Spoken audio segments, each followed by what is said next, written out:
El olor a flores marchitas y cera derretida llenaba el aire. Frente al ataúd de mi esposo Ramón, sentía que el tiempo se había detenido, como si el mundo entero contuviera el aliento. Yo llevaba 3 días sin dormir. No sabía si llorar o seguir fingiendo que entendía lo que estaba pasando, porque en realidad nada tenía sentido, ni su muerte repentina, ni lo que estaba a punto de ver. Mientras los asistentes se despedían, mi nuera Laura se acercó con paso lento. Tenía el rostro pálido, pero no por tristeza. Sus movimientos eran calculados, casi teatrales. En su mano sostenía algo pequeño, envuelto en un pañuelo blanco. Me acerqué un poco, fingiendo ajustar las flores del altar, y entonces la vi, inclinándose sobre el cuerpo de Ramón, deslizando aquel objeto dentro del bolsillo de su traje. Luego, susurró algo inaudible y se persignó con una calma que me heló la sangre. Por un instante, nuestras miradas se cruzaron. Su sonrisa fue leve, apenas un destello de satisfacción. No dije nada. No tenía fuerzas para una escena. Pero algo dentro de mí gritaba que lo que acababa de ver no era un gesto inocente. Pero antes de continuar, quiero hacerte una invitación muy especial. Suscríbete al canal y deja tu me gusta. Esto me ayuda a ver que me apoyas y disfrutas de mis historias. Y comenta aquí abajo desde qué ciudad nos estás viendo. Ahora, continuemos. Esperé. Pacientemente, esperé a que todos se fueran. Los murmullos se apagaron, los pasos se alejaron, y finalmente quedamos solos. Mi esposo, su silencio y yo. El reloj de la capilla marcaba las 8 de la noche. El guardia se ofreció a cerrar, pero le pedí unos minutos más. Cuando la puerta se cerró, el eco del cerrojo me hizo temblar. Me acerqué despacio al ataúd. Mis manos sudaban, no por miedo a los muertos. He convivido con la pérdida demasiadas veces, sino por la sospecha de que Ramón, incluso desde la tumba, seguía guardándome secretos. El barniz oscuro del ataúd reflejaba mi rostro envejecido, cansado. Acaricié su frente fría. Ramón, susurré, ¿qué me ocultaste esta vez? Metí la mano con cuidado en el bolsillo de su saco. Sentí el roce del lino, el peso leve de algo metálico y el crujir de un papel. Cuando saqué mi mano, la vela más cercana titiló, como si el aire se hubiera vuelto más espeso. Era una llave, envuelta en una hoja doblada.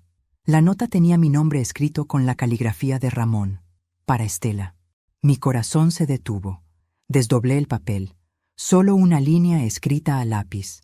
Cuando todo termine, sigue la llave. Te llevará a la verdad. La llave brillaba débilmente bajo la luz mortecina. Tenía forma antigua, de hierro pesado, como las que se usaban en las casas viejas del campo. Reconocí de inmediato el diseño. Era del candado de la casa familiar, esa que habíamos abandonado hacía 20 años. Esa casa donde Ramón juró que nunca más pondríamos un pie. Me quedé mirando el ataúd. El rostro de mi marido, sereno, parecía esconder algo. No sé si fue mi imaginación, pero por un segundo sentí que me observaba. Retrocedí un paso, con el corazón latiendo en los oídos. No debía haber tocado nada, no debía haber visto nada, pero ya era tarde. El misterio me había elegido. De camino a casa, la llave en mi bolsillo parecía arder. El chirrido del taxi, las luces de la ciudad, el murmullo del tráfico, todo sonaba lejano. Yo solo podía pensar en aquella nota, en el gesto de Laura, en el silencio cómplice de Ramón. ¿Qué había querido decir con la verdad? ¿Y por qué confiarla precisamente a mí, sabiendo que ella me odiaba? Esa noche no dormí. Dejé la llave sobre la mesa y la observé durante horas, como si fuera capaz de responderme. Había algo perturbador en su presencia. No solo era un objeto, era una llamada, un mensaje póstumo, un eco desde el más allá. Afuera comenzó a llover. El golpeteo en el techo me acompañó hasta el amanecer, y cuando los primeros rayos del sol tocaron la mesa, supe lo que debía hacer. No importaba el miedo, ni las dudas, ni las lágrimas. Al día siguiente iría a la casa del silencio, la casa donde todo había comenzado, y donde estaba segura de que el alma de Ramón aún me esperaba. No dormí ni un segundo esa noche. La llave seguía sobre la mesa del comedor, brillando bajo la tenue luz del amanecer. Era como si me mirara. Cada vez que intentaba apartar la vista, un pensamiento me golpeaba. ¿Por qué Ramón quiso que yo la encontrara? Durante más de 40 años compartimos una vida aparentemente tranquila. Tuvimos una hija, perdimos un hijo, enterramos sueños y levantamos rutinas. Yo creí conocerlo todo de él, sus gestos, sus silencios, el modo en que doblaba la servilleta antes de cenar. Pero ahora, frente a aquella llave antigua, me di cuenta de que no conocía nada. Desayuné sin hambre. El reloj marcaba las 8 cuando tomé el bolso, guardé la llave y salí sin avisar a nadie. El viaje a la casa de campo duró casi 3 horas. El camino, cubierto de polvo y hojas secas, parecía más largo que nunca. La última vez que estuvimos allí, Ramón había prometido que no volveríamos jamás. Recuerdo su voz, áspera. Algunas puertas, Estela, deben permanecer cerradas. Y sin embargo, aquí estaba yo, a punto de abrirla. La casa apareció entre los árboles, vieja y cansada, como una viuda olvidada. Las ventanas estaban rotas, el tejado cubierto de musgo, y la cerca, vencida por el tiempo. Al acercarme, sentí un escalofrío recorrerme la espalda. Era como si el aire mismo me advirtiera que me diera la vuelta. Pero ya no podía, ya no quería. El candado de la puerta seguía allí, oxidado, cubierto de polvo. Saqué la llave del bolso y la sostuve con ambas manos. Pesaba más de lo que recordaba. El metal frío me estremeció los dedos. Cuando giró en la cerradura, el sonido fue tan seco y profundo que casi me hizo llorar. Era el eco de 20 años de silencio rompiéndose. Adentro, la oscuridad me envolvió. El olor a humedad y madera podrida era insoportable. Abrí las cortinas y el polvo bailó en los rayos del sol como si la casa respirara de nuevo. Las sillas seguían en su sitio. Sobre la mesa del comedor, aún estaba la vieja jarra de cerámica que yo misma había pintado. Todo era igual, y sin embargo, todo era distinto.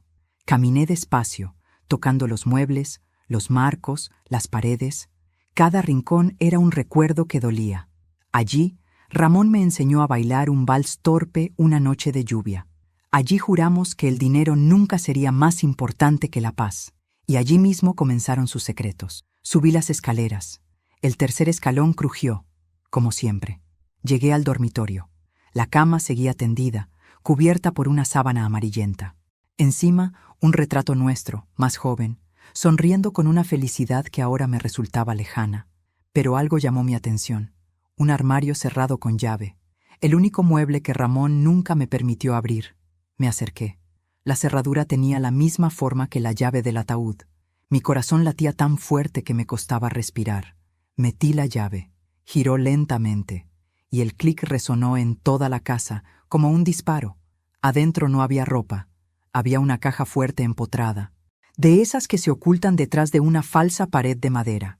A un lado, una pequeña libreta con números escritos a mano. La reconocí de inmediato. La letra era de Ramón. Me arrodillé frente a la caja. El código estaba anotado en la esquina de la libreta. 4 números. 1218. La fecha de nacimiento de nuestro hijo muerto. Me temblaron las manos. Giré el dial. 1, 2, 1, 8. El sonido metálico se mezcló con mi respiración entrecortada. Y cuando abrí la caja, lo que encontré dentro me dejó sin aliento. Había varios sobres manila apilados, una libreta contable con sellos bancarios y una fotografía. Yo, mucho más joven, junto a Ramón, y detrás de nosotros, Laura, sonriente, con un vestido azul que yo misma le había regalado. Tenía apenas 20 años en esa imagen. En la parte posterior, una dedicatoria escrita con tinta. A los dos, con cariño eterno. L. Sentí un vértigo tan fuerte que tuve que apoyarme en la pared. Laura. ¿Cómo había llegado esa foto allí? ¿Desde cuándo formaba parte de su vida antes de casarse con mi hijo? Los papeles hablaban por sí solos. Eran transferencias bancarias, cheques firmados por Ramón, recibos con fechas que coincidían con los años en que Laura empezó a salir con mi hijo. Todo estaba perfectamente ordenado, demasiado ordenado. Entre los documentos había una carta con mi nombre. La abrí con manos temblorosas.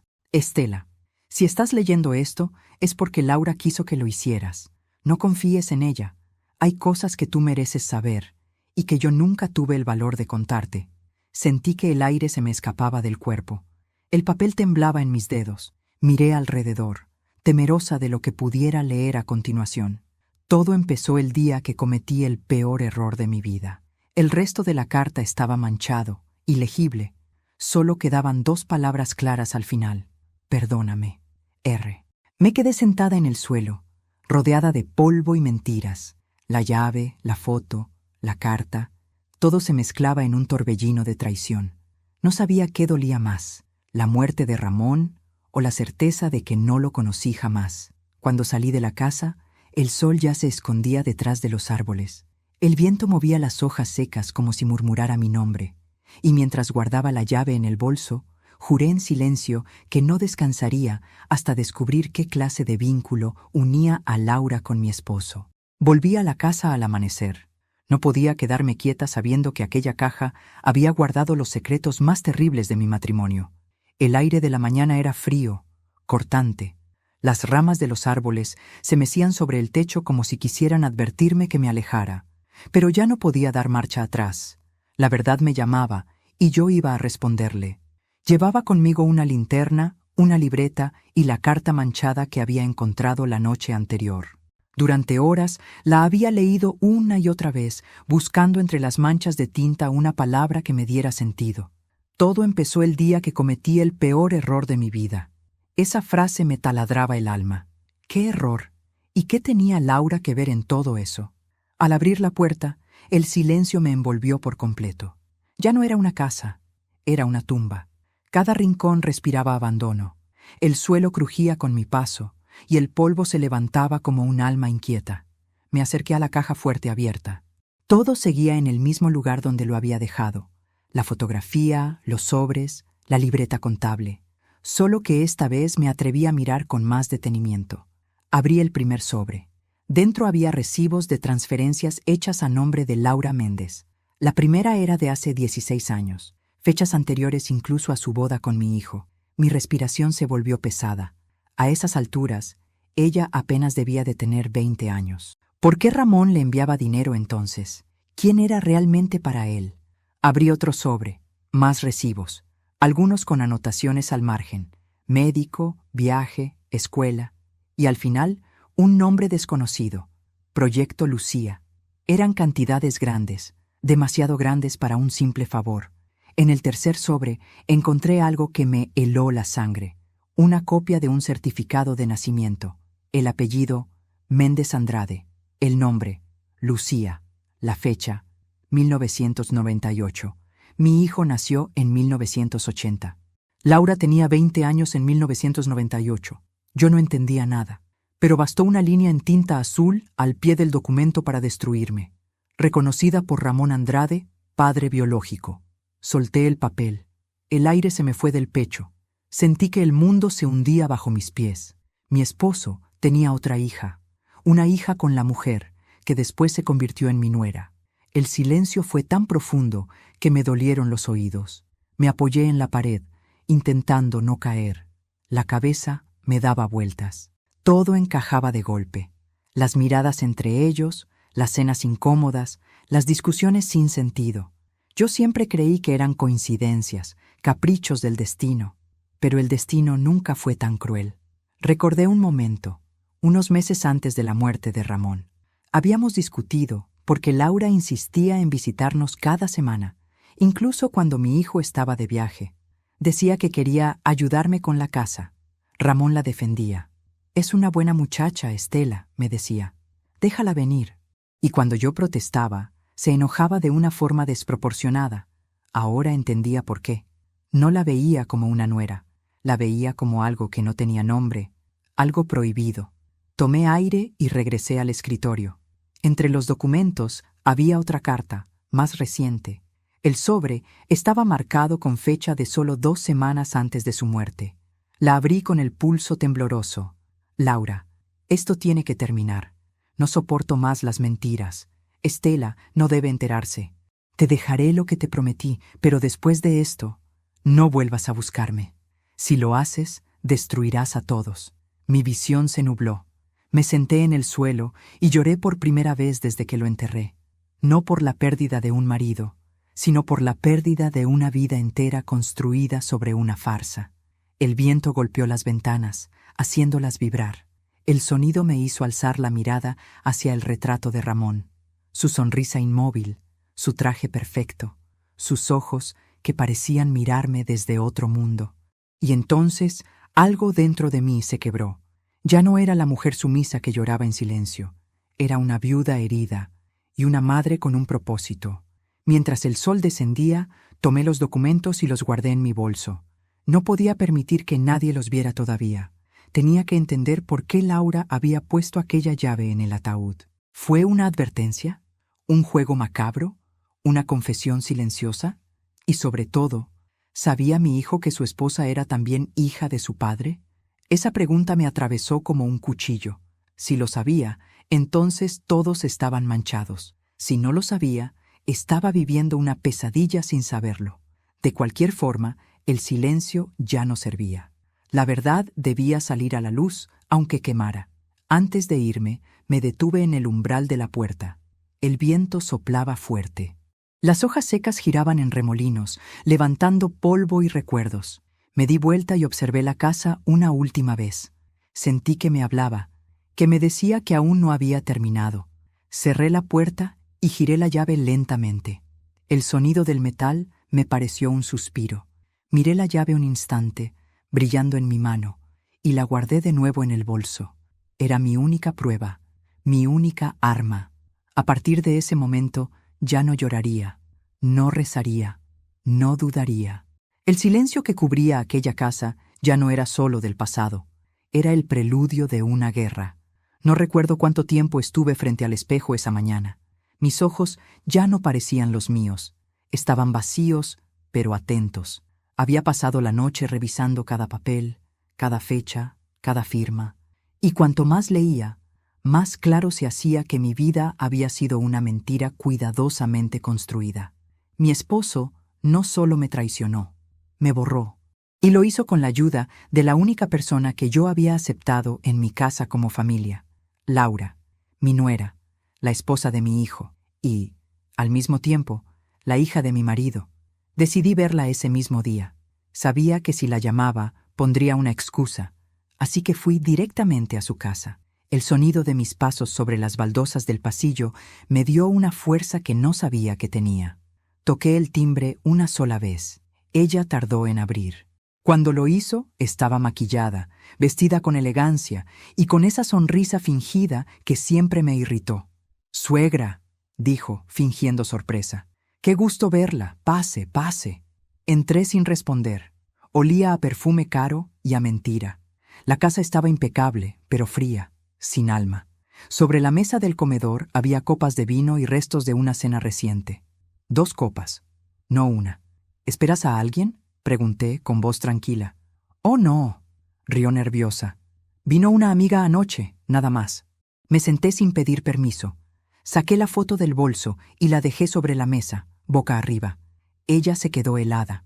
Sus manos comenzaron a temblar y su sonrisa desapareció por completo. «¿Dónde la encontraste?», preguntó en voz baja. «En la casa del campo», respondí. «En una caja fuerte, con documentos, y con tu nombre en cada uno de ellos». Durante unos segundos, el silencio fue absoluto. Podía escuchar el tic-tac del reloj en la pared. Ella no negó nada. Solo se dejó caer en la silla de enfrente, con la mirada perdida. «No fue mi culpa, Estela», susurró.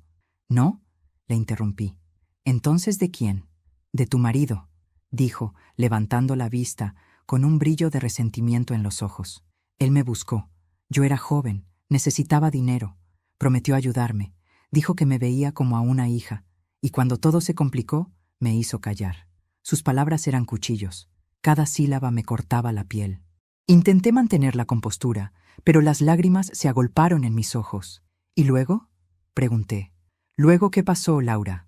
«Luego me enamoré de tu hijo», dijo, bajando la mirada. «¿Y nunca pensaste en decirle la verdad? ¿Y destruirlo?», respondió con voz quebrada. «¿Para qué? Ya bastante lo destruyó su padre cuando lo abandonó emocionalmente». Sus palabras flotaron en el aire como humo espeso. No sabía si sentir compasión o asco. Me quedé en silencio, observándola. Ella se secó las lágrimas con la manga y murmuró. «Yo no quise que todo terminara así. Cuando Ramón murió, Pensé que todo se acabaría, pero él dejó esa maldita llave. Sabía que tú la encontrarías, sabía que ibas a descubrirlo todo. Entonces lo entendí. La llave no fue un acto de redención, fue una venganza. Ramón quiso arrastrarla con él y me usó a mí como instrumento. ¿Sabes qué es lo más triste de todo esto, Laura?, dije poniéndome de pie. ¿Qué? Que después de tanto engaño, todavía crees que puedes justificarte. Ella intentó hablar, pero no la dejé. Saqué del bolso el sobre con las transferencias y lo arrojé sobre la mesa. Los papeles se esparcieron como una lluvia de verdades. Esto lo verá quien debe verlo, dije, y caminé hacia la puerta. Antes de salir, me detuve un segundo. No la miré, pero le hablé sin girarme. Tú jugaste con la vida de 3 personas, y los muertos, Laura, siempre cobran su deuda. De regreso a casa, el aire olía a tormenta. El cielo se oscurecía con una rapidez inquietante. Sentía que Ramón me acompañaba, invisible, observando cada paso que daba. Y por primera vez no sentí tristeza, sentí poder, porque ahora tenía la verdad. Y la verdad, aunque duela, libera. Mientras la lluvia comenzaba a caer, me serví una copa de vino y saqué la carta otra vez. Leí las palabras manchadas, ahora con otra mirada. Perdóname. No lo haría. No todavía. Pero lo que sí haría era asegurarme de que su muerte no quedara limpia, que el nombre de Ramón Andrade, tan respetado, tan intocable, terminara donde él me había dejado a mí, en el barro del silencio. Cuando amaneció, ya tenía un plan. Pasé toda la noche revisando los documentos sobre la mesa, con los ojos hinchados pero la mente más clara que nunca. No podía confiar en nadie, excepto en alguien que conociera a Ramón mejor que yo, alguien que hubiera estado en su mundo de cuentas, firmas y secretos.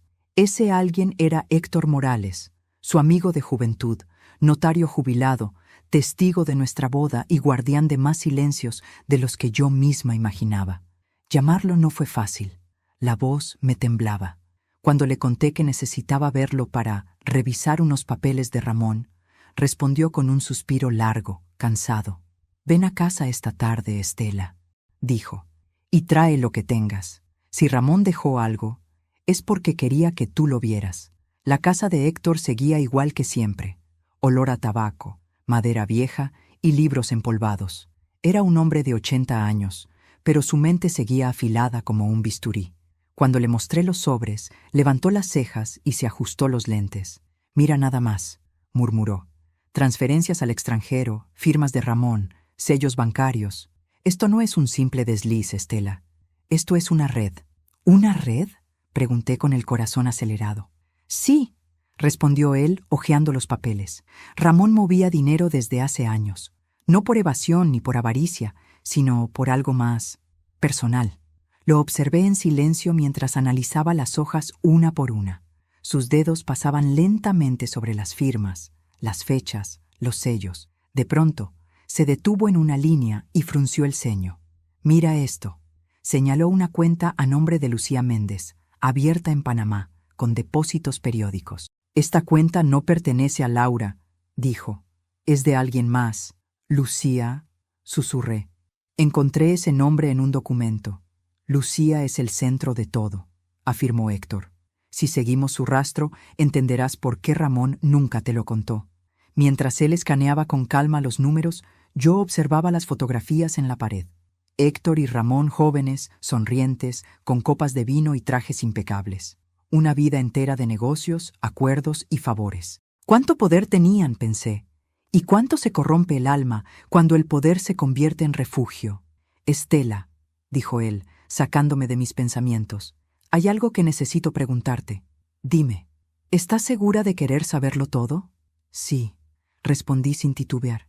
«Prefiero una verdad que duela, que una mentira que me abrace». Él asintió, resignado. «Entonces te advierto, lo que Ramón hizo no fue solo una traición, fue un intento desesperado de redención. No supe qué decir. Redención. Esa palabra resonó en mi mente como una campana hueca. ¿Redimir qué? ¿A quién? ¿A Laura? ¿A mí? ¿A su propia culpa? Pasaron horas. Héctor encendió su vieja computadora y comenzó a buscar registros. Yo observaba la pantalla como si allí pudiera aparecer una respuesta milagrosa. De repente, su rostro cambió. «Aquí está», dijo en voz baja. «¿Qué encontraste?» «El dinero fue transferido a una fundación». «¿Qué tipo de fundación?» «De ayuda a huérfanos». «¿Huérfanos?», repetí confundida. «Sí, pero hay algo más. La fundación lleva el nombre de Lucía Andrade Méndez». Mi cuerpo se paralizó. Era el nombre de la hija ilegítima, la hija que nunca conocí, la hija que Ramón tuvo con mi nuera. Mi mente se llenó de imágenes. Ramón escribiendo de noche, Laura llorando en el jardín, las discusiones sin sentido. Todo cobraba forma. Él había intentado compensar el pecado con dinero, como si el amor se pudiera comprar, como si la vergüenza se lavara con transferencias. Sentí rabia, pero también algo distinto, una tristeza vieja que no se iba con lágrimas. Una parte de mí seguía amando al hombre que me traicionó, y eso me dolía más que cualquier engaño. Héctor me miró con compasión. «Tienes que tener cuidado, Estela. Laura no es una víctima, es parte del plan». «Lo sé», respondí, «y no pienso detenerme hasta que pague por todo». Antes de continuar, dime aquí en los comentarios qué te está pareciendo esta historia hasta ahora y qué harías tú en mi lugar. No te vayas del video, porque lo que viene a continuación te pondrá la piel de gallina. Esa noche, al regresar a casa, sentí el peso de los años sobre mis hombros, pero también una fuerza nueva, algo que no recordaba sentir desde hacía décadas. Determinación. Me miré al espejo y apenas me reconocí. Ya no era la viuda confundida que se desmoronaba en un velorio. Era una mujer que había enterrado el miedo junto con su marido. Y ahora, el fuego que me consumía tenía un propósito. Saqué una hoja en blanco y comencé a escribir. Era mi propio plan, el primero de muchos pasos hacia la verdad. Al final del papel, escribí una sola frase. El silencio se acabó. Y mientras el reloj marcaba la medianoche, sentí que Ramón, donde quiera que estuviera, por fin entendía que el perdón ya no estaba sobre la mesa. Nunca imaginé que volver al cementerio me daría más respuestas que miedo. Aquel lugar, que antes solo me recordaba pérdida, ahora se había convertido en el escenario donde las máscaras empezaban a caer. Fui un jueves, justo una semana después de hablar con Héctor.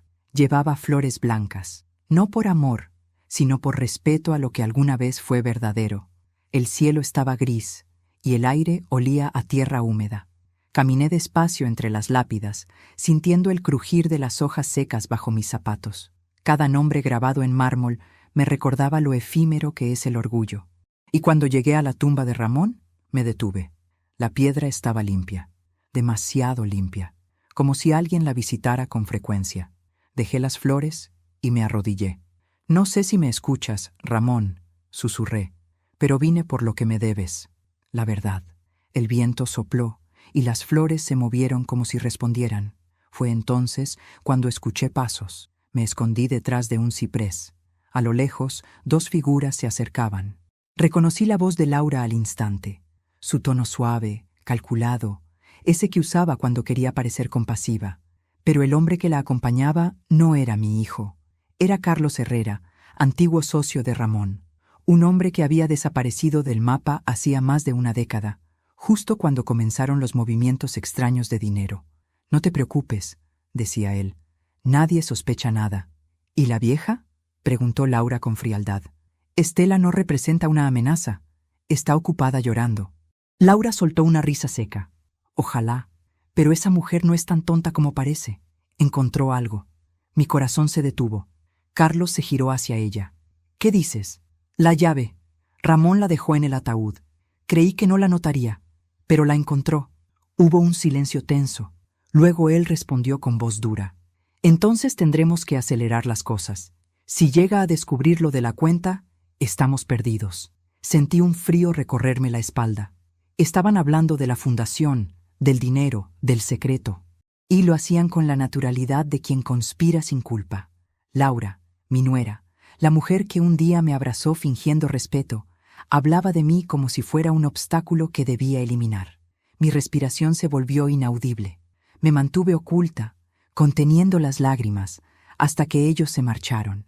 Solo cuando desaparecieron tras las criptas, me atreví a salir. Me acerqué de nuevo a la tumba y toqué la lápida. «¿Escuchaste, Ramón?», susurré. Tu hija y tu amigo tramaron todo. El dinero, la mentira, hasta tu muerte. Por un momento creí ver una sombra moverse en el reflejo del mármol. Quizás era mi mente, o quizás el eco de su culpa aún rondaba ese lugar. De regreso a casa, la lluvia comenzó a caer con violencia. Cada gota en el parabrisas sonaba como un latido. La imagen de Laura riendo frente a la tumba me perseguía como una pesadilla. Y, por primera vez, entendí algo. Mi marido no había muerto en paz. Quizás no fue un infarto, como dijeron. Quizás fue algo más.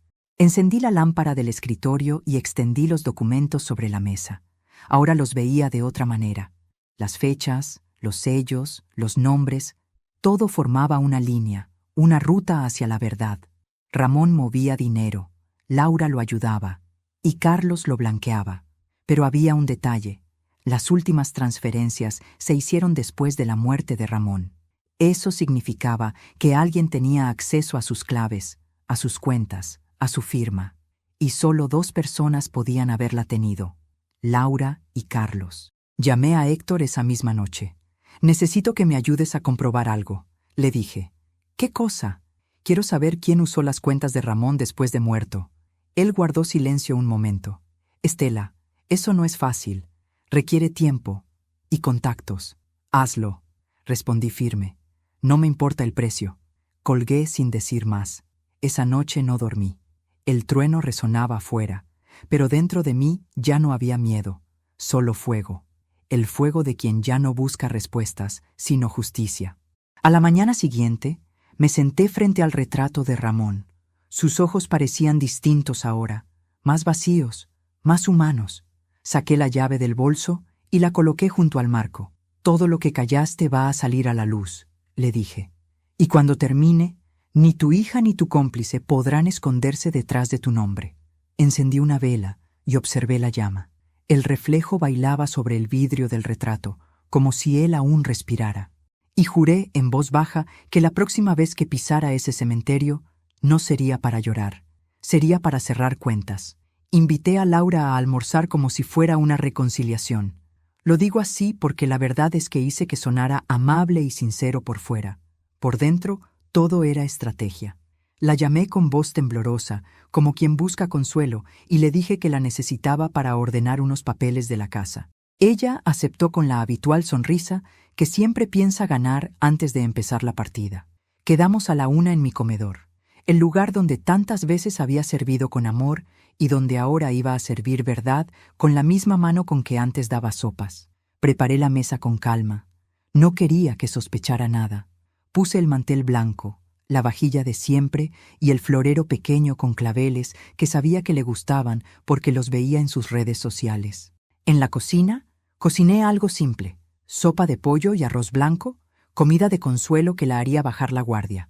Pero escondido bajo el mantel y entre las fibras, coloqué un micrófono pequeño que Héctor había conseguido. No me gustaba la idea de escuchar sus palabras grabadas, pero necesitaba pruebas que no dependieran del capricho de la memoria. Cuando llegó, entró con la prisa de quien teme perder algo. Me abrazó con esa familiaridad que pretende borrar culpas. «Gracias por invitarme, suegra», dijo. «Sé que ha sido difícil». La miré con los ojos secos. «Ven, siéntate», respondí. «Tengo cosas que quiero contarte». Se sentó con ese aire de quien no espera preguntas incómodas. Hablamos de lo superficial: el velorio, el impuesto de la casa, el arreglo del jardín. Ella hablaba mucho y decía poco. Mientras conversábamos, noté que tocaba el pañuelo en el bolsillo como quien revisa un secreto. Si sospechaba que yo sabía, su rostro no lo mostró. Reí. Conté una anécdota de mi juventud, y ella sonrió sin ganas. Dentro de mí, la paciencia era un arma que se templaba. Al terminar la sopa, saqué una caja de fotos viejas, diciendo que quería recordar a Ramón. Ella se ablandó y empezó a hablar de su juventud. Fue entonces cuando la situación se tornó útil. Mientras hojeábamos, metí sin que notara un sobre en la carpeta que le pasé. Dentro había una copia de un recibo muy discreto, de los muchos que había encontrado en la casa, una transferencia a nombre de alguien llamado Proyecto Lucía. No la confronté de inmediato. La intención era observar, escuchar cómo justificaba lo injustificable. Héctor me había preparado una lista de preguntas que parecían casuales. ¿Qué opinas de que papá ayudara a jóvenes con becas? Pregunté con voz inocente. Ella titubeó un segundo. Era generoso, contestó. Ramón siempre fue así. ¿Y cómo conociste a Lucía? Insistí. El silencio se hizo pesado. Ella jugó con la servilleta, respiró hondo y soltó una frase que se me quedó clavada. Lucía es especial. Ramón la conoció mucho antes de lo que imaginan. Fue una responsabilidad para él. Esa palabra, responsabilidad, sonó a confesión. Continué con calma, preguntando cosas que parecían benignas, pero que, según la reacción de su voz, desenmarañaban la madeja. No pasó mucho tiempo hasta que, entre frases inconexas, ella dejó escapar lo que yo necesitaba. Admitió que Ramón había mantenido contacto con una joven y que había transferencias regulares, para su cuidado. No lo dijo con orgullo, lo dijo como quien cumple una obligación ejecutiva. Él me pidió discreción, murmuró. Dijo que era lo mejor para todos. Mi corazón se aceleró, pero mi rostro permaneció impasible. ¿Y tú cómo encajabas en esa historia?, pregunté con voz dulce. Ella frunció el ceño, confundida por el cambio de dirección. Yo fui la esposa de Julián, balbuceó. No entiendo a qué te refieres. Solo quiero que me cuentes todo, dije. Lo que tu padre no pudo decirme. Fue entonces cuando la trampa dio su fruto. Ella comenzó a hablar como quien no ve salvación. Confesó fragmentos, que había sido una joven necesitada, que Ramón la había protegido, que un día ella descubrió que la situación iba más allá de ayudas, que existía una hija y que nadie debía saberlo. Sus palabras se entrecortaban, y a medida que lo hacía, yo dejaba que la grabadora captara cada sílaba. No busqué venganza con furia, la dejé cavar su propia tumba verbal. Al final, cuando el postre llegó, me puse de pie y tomé el mantel con delicadeza. Callé la grabadora con el pie, la deslizando hacia mí desde debajo para asegurar la tarjeta. Gracias por venir, dije. Esto me ha servido mucho. Ella se fue sin sospechar que había dejado huellas sonoras tan claras como una firma. Mientras cerraba la puerta, repetí para mis adentros lo que Héctor me había dicho. La evidencia no perdona. Esa noche, en mi cama, escuché la grabación. Su voz era la misma que había oído desde siempre, solo que ahora con otro peso, confesión en lugar de mentira. Había dicho más de lo que jamás admitiría frente a un juez. Por primera vez desde que encontré la llave, hubo una certeza que no podía ser arrancada por la duda. Tenía pruebas, tenía la voz que la ataría, pero la victoria no era completa. Héctor advirtió que la ley tarda y que los cómplices pueden reaccionar con violencia. La trampa funcionó, sí, pero ahora debía pensar en lo que venía después. No quería destruir sin más. Quería que la justicia tuviera pulso y que la verdad, al final, recuperara lo que le pertenecía a Ramón y a mí. En la oscuridad, escribí en mi libreta. 1. Entregar pruebas a Héctor. 2. Revisar todas las cuentas. 3. Asegurar que Julián entienda la verdad antes de exponerla. Y con la calma que solo da el haber oído a tu enemigo hablar, cerré los ojos. El silencio de la casa ya no era preludio de miedo. Era la antesala de la justicia. Mañana será otro paso en este camino que ya no tengo miedo de recorrer, y la verdad saldrá a la luz. Pasé toda la noche escuchando la grabación una y otra vez. Cada palabra de Laura retumbaba en mis oídos como un golpe seco. Su voz, tan calmada, tan cínica, describía los hechos como si no hubiesen sido crímenes, sino gestos de necesidad. Él me pidió discreción. Dijo que era lo mejor para todos. Yo solo cumplía su voluntad. La escuché sin pestañear, sin llorar, sin detener la cinta, como quien se enfrenta al diagnóstico de una enfermedad que ya intuía desde hace tiempo. Pero hubo algo que me dolió más que su voz. Los silencios entre frase y frase. Ese hueco de aire donde la mentira respiraba. Era como si en cada pausa se escondiera el verdadero rostro de Ramón, ese que nunca conocí del todo. El amanecer me encontró sentada frente al retrato de boda que aún colgaba en la sala. Ahí estábamos los dos, jóvenes, ingenuos, mirándonos con la certeza del que cree haber vencido al tiempo. Me quedé observando la sonrisa de Ramón hasta que se volvió extraña, ajena. Me di cuenta de que esa foto no mostraba amor, sino posesión. Él siempre fue un hombre de silencios elegantes y verdades incompletas. Y yo fui una mujer que eligió creer que el silencio era una forma de respeto. Sobre la mesa, junto a la grabadora, estaban los documentos que había encontrado en la casa de campo. Entre ellos, noté algo que antes no había visto: una carpeta delgada, envuelta en una funda plástica, con un título escrito a mano: Personal R.A. Las letras eran de Ramón, sin duda. Al abrirla, encontré una serie de notas sueltas, algunas tachadas, otras escritas con torpeza, como si las hubiese redactado en medio del remordimiento. La primera comenzaba así: Estela, si algún día lees esto, sabrás que fallé como esposo, pero también como hombre. No sé cuándo empezó todo, ni por qué permití que el pasado regresara disfrazado de compasión. Solo sé que la culpa me ha estado enterrando vivo. Dejé caer la carta sobre la mesa. Me temblaban las manos, pero continué leyendo. Laura no es culpable de haber nacido, pero sí de mentir. Y yo soy culpable de haber callado cuando debía hablar. Lo que hicimos hace 20 años volvió a buscarnos. Lucía no debería cargar con nuestro error. Si el destino se atreve a castigarme, que sea a mí, no a ella. Lucía. El nombre volvió a aparecer como un eco, como si la casa misma lo pronunciara entre sus paredes. Ahora sabía que no era solo una cuenta, un proyecto o un papel. Era una persona, una hija, su hija. Seguí leyendo. Había párrafos escritos con furia, otros con ternura. Parecían los fragmentos de un hombre dividido entre la culpa y la esperanza.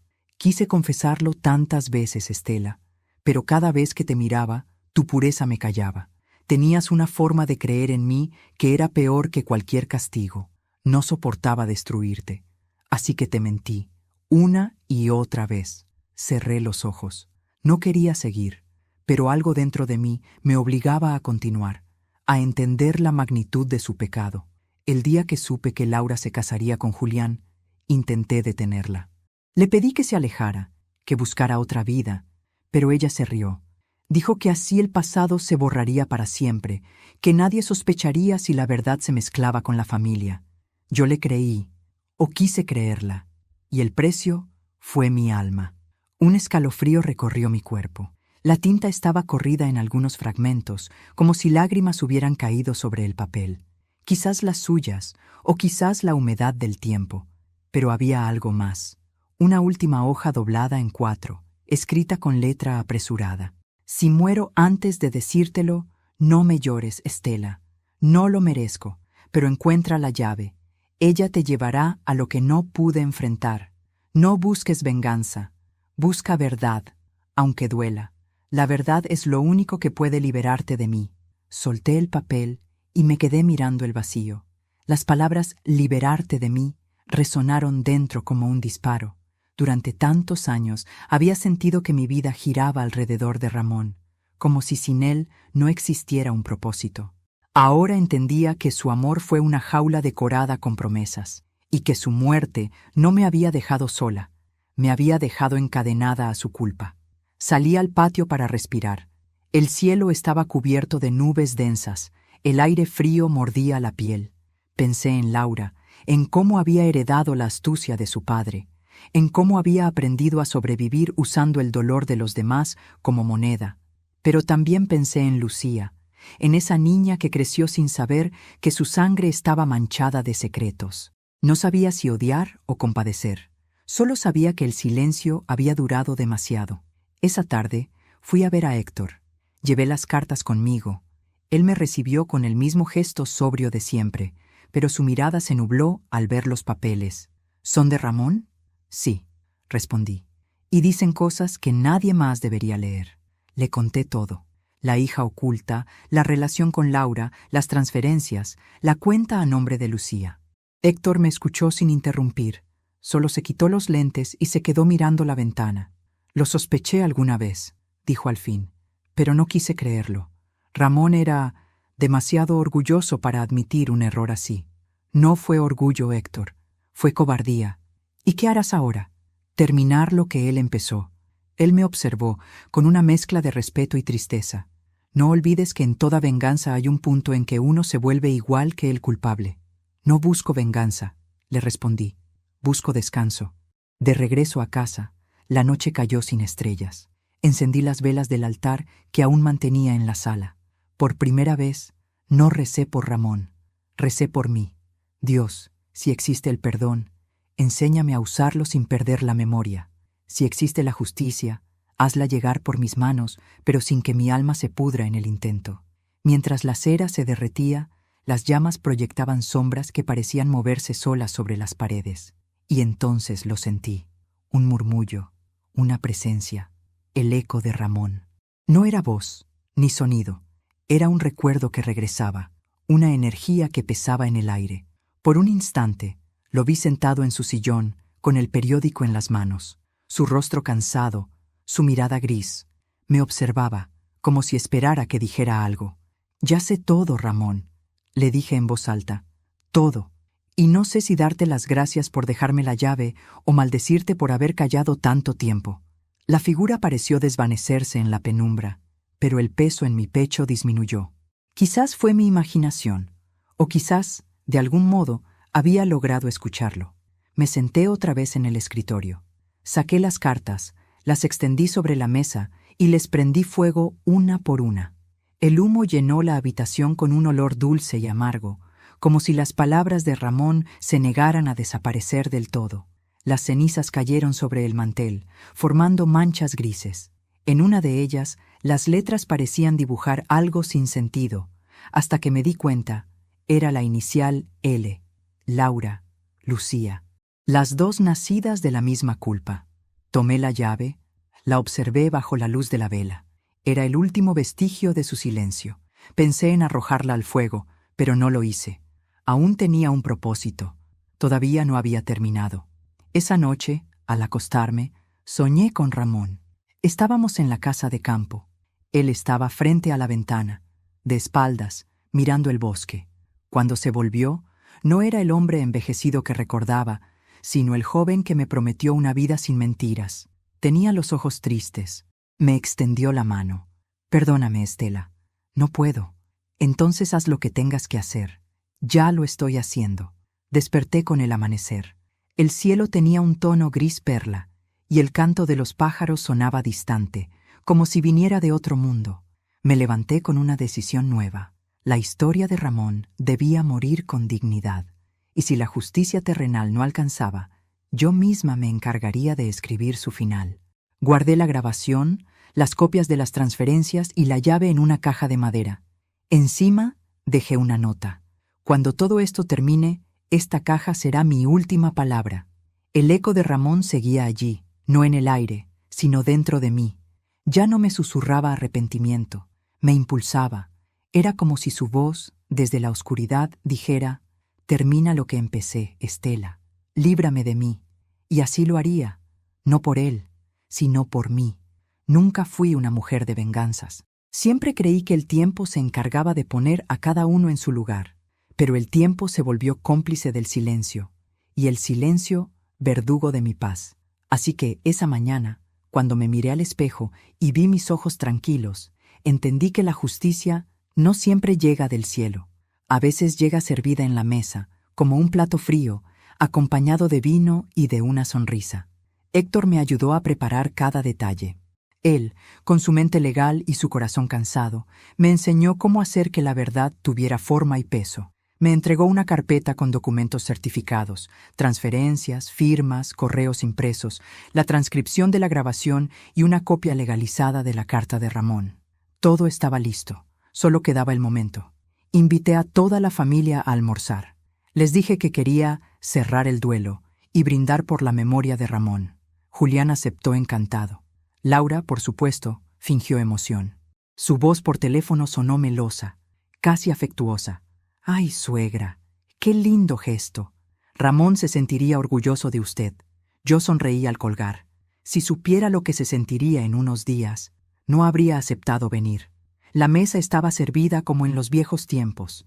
Manteles blancos, platos de porcelana, copas de cristal. El olor a asado llenaba la casa. Y por primera vez en meses, los retratos de familia habían vuelto a su lugar. Todo estaba en orden. Demasiado en orden. Laura llegó primero, con un vestido color vino y un perfume caro que empalagaba. Julián venía detrás, distraído, con el celular en la mano. Me besó en la mejilla y dijo sonriendo: «Mamá, qué gusto verte así, estás radiante». «Gracias, hijo», respondí. «Hoy será un día importante». Durante el almuerzo, el ambiente era cordial. Risas falsas, brindis vacíos, palabras huecas.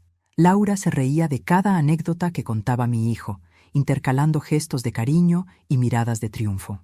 Yo la observaba con calma, esperando el momento preciso. No había ira, solo una quietud casi sagrada. Después del postre, me levanté con la copa en la mano.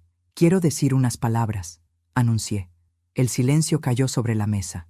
«Ramón fue muchas cosas», continué.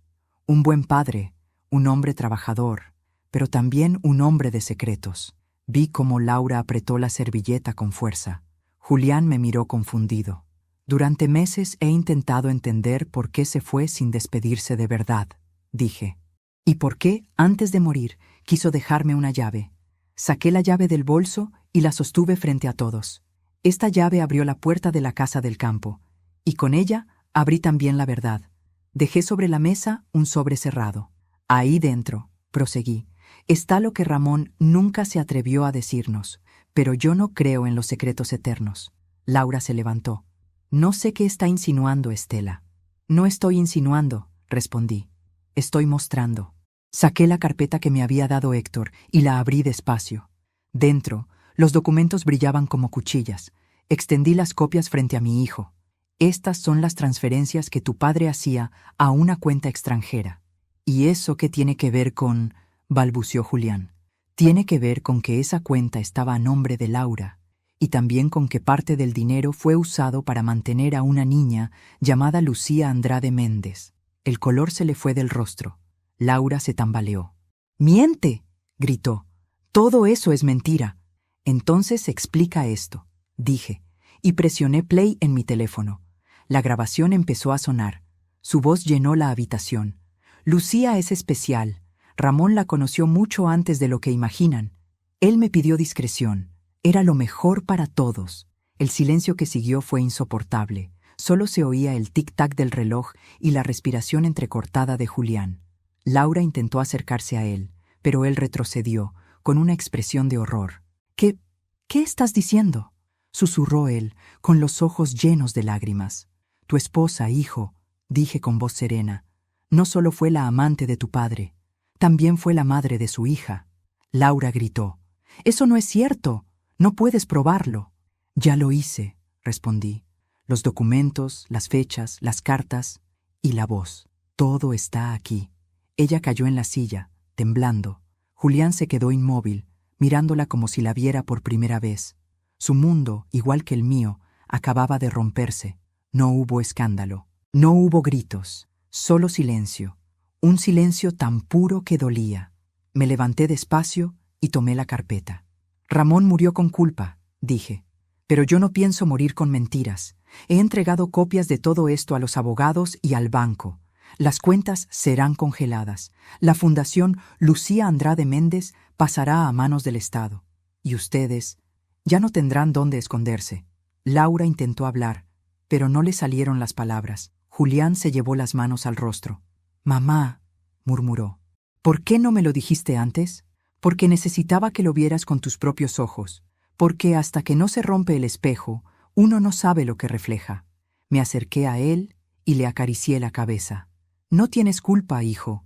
Tu padre te mintió, ella te usó, pero tú aún puedes empezar de nuevo». Laura salió de la casa tambaleando, con el rostro cubierto de lágrimas. Julián no la detuvo. Yo la vi alejarse sin rencor, porque la venganza ya no me pertenecía. La verdad se había encargado de todo. Esa noche, el silencio volvió a mi casa, pero ya no era el silencio del miedo, sino el del descanso. Encendí una vela frente al retrato de Ramón. «Ya está hecho», le dije. «Tu pecado fue descubierto, pero también tu verdad. Ahora puedes descansar. Y yo también». Tomé la llave, la última que quedaba, y la arrojé al fuego. El metal ardió lentamente hasta volverse rojo, y mientras la llama consumía el último secreto, sentí que, por fin, el eco de Ramón se desvanecía en paz. La casa huele a madera y a café recién hecho. El sol entra por las ventanas abiertas, y el viento mueve las cortinas como si el tiempo, por fin, respirara tranquilo. Hace semanas que todo terminó, pero todavía despierto cada día esperando escuchar su voz. No la de Ramón, ni la de Laura, sino la mía. Esa voz interior que había aprendido a callar durante décadas. Esa mujer que sobrevivió a todos los silencios y que ahora, por fin, puede hablar sin temblar. He guardado todos los documentos en una caja de metal, la misma donde Ramón solía guardar sus relojes. Ya no los necesito. Ya no necesito pruebas. El pasado, cuando se enfrenta con valor, deja de ser una cadena. Se vuelve un espejo. Y por doloroso que sea, es mejor mirarse rota que vivir engañada. Julián vino a verme ayer. Estaba más delgado, con la mirada perdida. No habló mucho. Solo se sentó a mi lado en el jardín. Miramos las flores sin decir nada. Al cabo de un rato, me tomó la mano.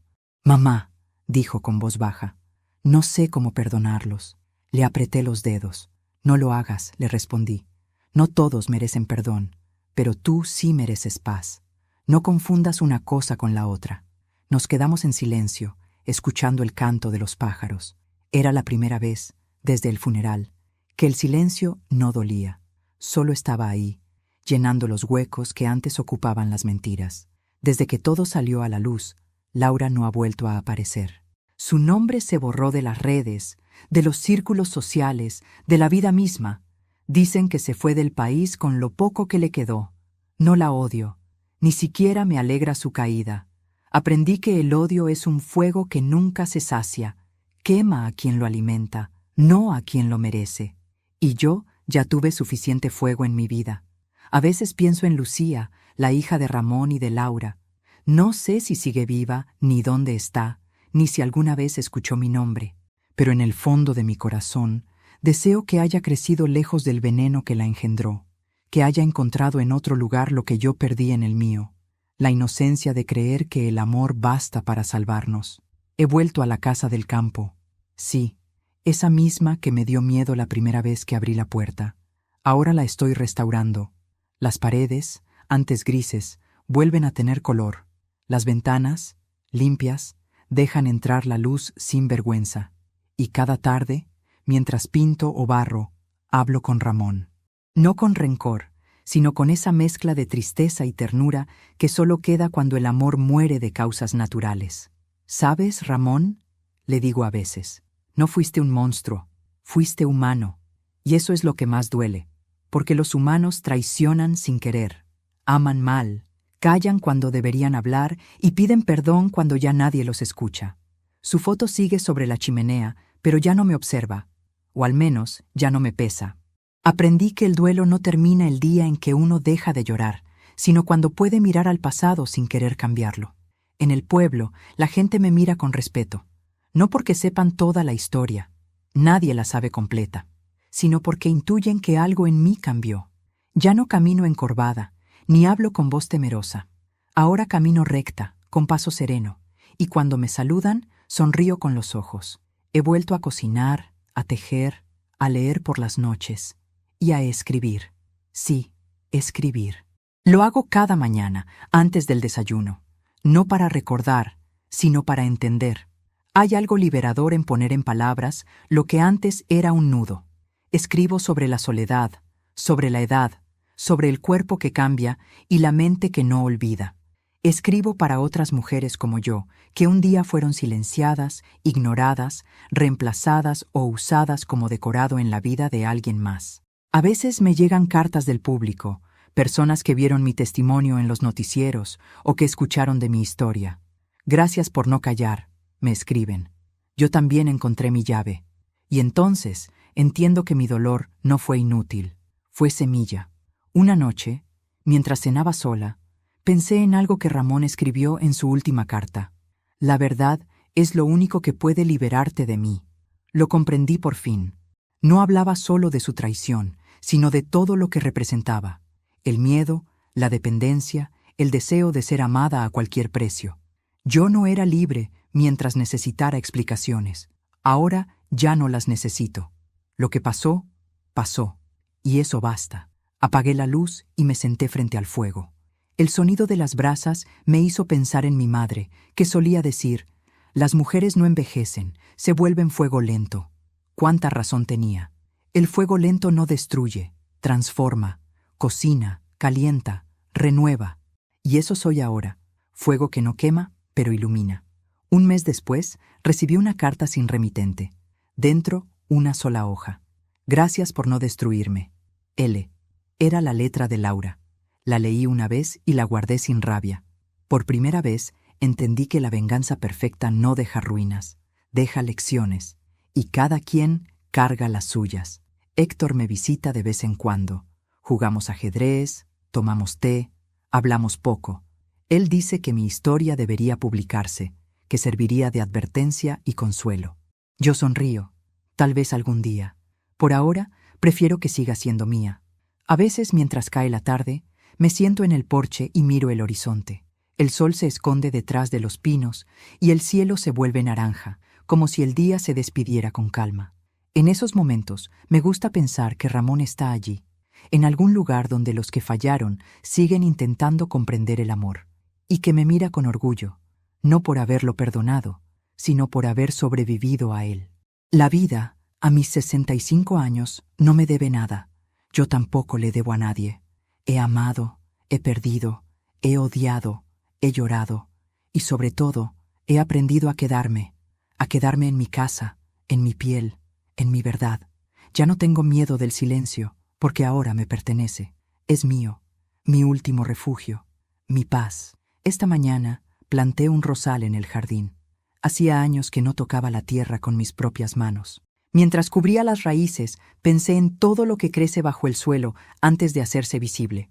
Las raíces también sufren en silencio, y sin embargo son las únicas que sostienen la vida. Quizás eso somos las mujeres que callamos demasiado tiempo, raíces invisibles que, cuando por fin salen a la luz, florecen sin pedir permiso. El viento sopló y un pétalo blanco cayó sobre mi mano. Lo tomé como una señal, no de Ramón, no de Laura, sino de mí misma. De esa parte de mí que por fin puede decir, sin miedo ni tristeza: todo terminó. Entré a la casa, puse música suave y preparé café.